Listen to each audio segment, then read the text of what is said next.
CES Day 3, done, kaput. I'm Will from Tested. I'm Norm from Tested. We saw some crazy stuff today, Norm. Amazingly. Amazing. Saturday, yes. The show was empty, but we still managed to wring out some good stuff out. Right. Let's start from the beginning.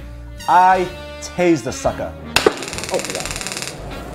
No, you didn't. You tased a wall thing. Tased a stand-up display. I fulfilled my dreams of vigilante justice. I'm gonna learn how to shoot a taser. This is not a toy. This is a weapon.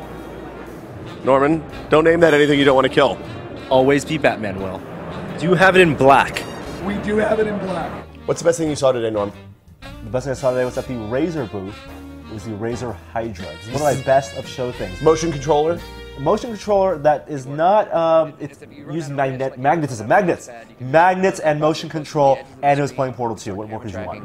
Faster and faster and faster as you get close, and you just bring it back to the center to stop. We actually found out the Hydra's release time frame and price, which I don't think is out on the internet right Yeah. now. It's going to come out when Portal 2 comes out. There's going to be a bundle. $150 gets you both the Hydra and the game. And the special levels. Exclusive levels. Special levels. If you want to buy it standalone, just $100. How do you feel about it? I'm a little bummed. You know, I don't know if I like special levels, but I like what they're doing with this thing. It gives you a lot more control over the box movement and how you control things you pick up and manipulate in the environment. We'll get one in the test. Yeah. My favorite thing today I saw, Motorola's Atrix. I spent some time with that. This is the phone that's also a laptop and also is a media center, and you can make a desktop PC out of it. I didn't know that.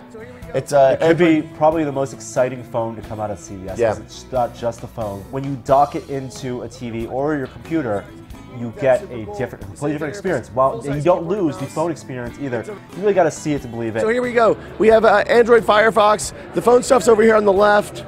You use the screen as the mouse. CinemaScope, Norm. What does that make you think of? CinemaScope?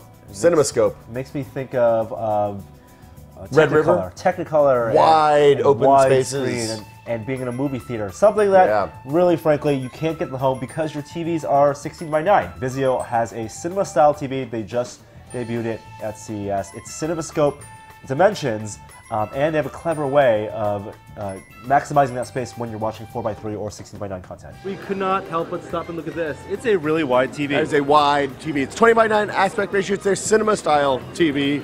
And, you know, it's basically shot for CinemaScope movies. So things that are 1.35 to 1 ratios. What happens when I want to watch a 4:3 or 16:9 movie? Well, it's you can either have big black bars, it's bigger than normal black bars, or you can load up Vizio apps on the side. So Twitter, Facebook, Scores if you're watching sports or sporting events. I think it's passive 3D, so passive 3D. Cheap glasses.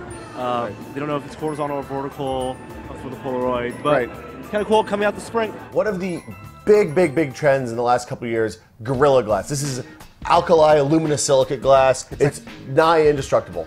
It's a proprietary technology made by this company, and it's been in Dow a ton of Corning. phones. It's a huge company. Let's be clear. Yes, and it's been in a lot of phones that you might have owned. Galaxy S, Samsung Tab, a whole bunch of Nexus different One, phones. Yeah, and may or may not be in the iPhone. We got to see the glass out of a phone and try to destroy it. This year we're seeing Gorilla Glass in not just phones and PDAs and tablets, but also on TVs and laptops and all sorts of stuff now, right? Right here, Sony Bravia. Wasn't that convenient?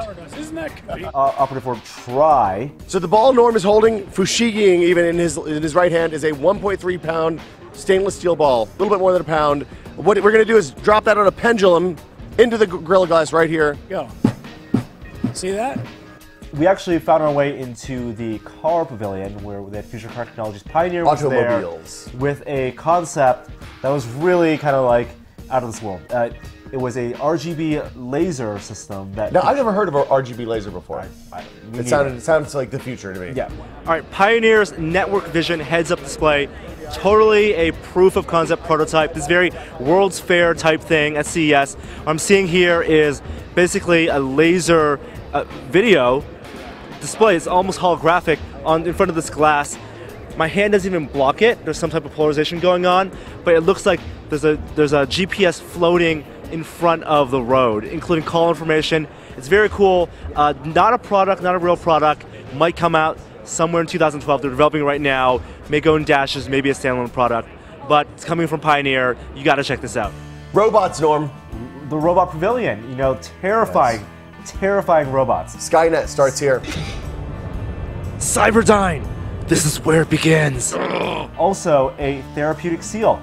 not so therapeutic. Okay, so we saw, we got to talk about these robots. They're amazing robots. We saw a Therapeutic Seal. It's for like people with, developmental problems, elderly. They are active. They make eye contact. They squeak and they communicate. It gives the people something to focus on. They were really creepy looking, super duper creepy looking. Also, we saw the Cyberdyne systems. How? This is from Japan as well. An exoskeleton for disabled people. No, it's actually to help teach you learn to walk again after having a stroke or something like that. Awesome. And it's driven by the power of your mind. Or to teach you to kill. So you place these pads on your legs. It picks up motion from signals from the nerves, and it moves based on thought. That is to me the future. And then we also saw some robots that I knew were out to get me. Hello. Robots for research, hobby, and education. You'll never take me alive. Yes. Luckily, I found their weaknesses.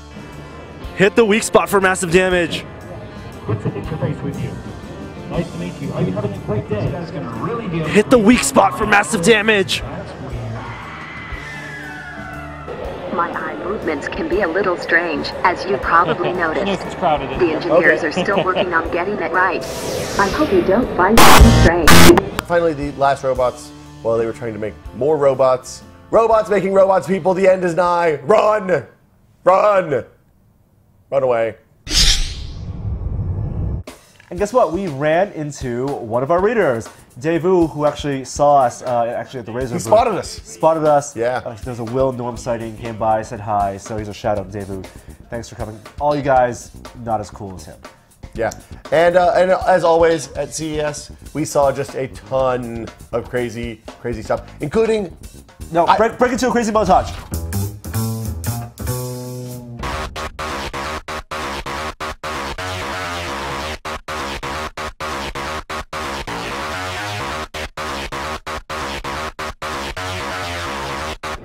Only I had a better antenna for my phone. CES 2011, this is a waterproof cell phone from JCB out of the UK. It's a GSM phone. I'm syncing it right now.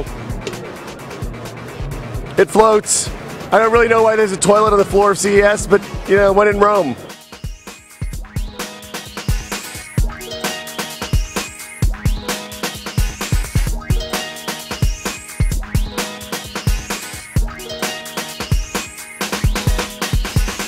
And that's CES 2011. 4 days? I don't know what day it is. It's like Saturday night or something. October. I'm awesome, so tired. Weird. I'm so future tired. Adjectives. It's been an awesome technology. show. Hold on. Shout out to the whole tested team. Matt Braga, Norman Chan, Mel D, Melissa Durkin, Anna and Joey on the edits. Gary Witta. And special guest. Great show all around. I have never had this much fun at CES, Norm, have you? No. Thank you guys for watching. We have plenty of videos next week. We'll still do the live show. You can watch the archives.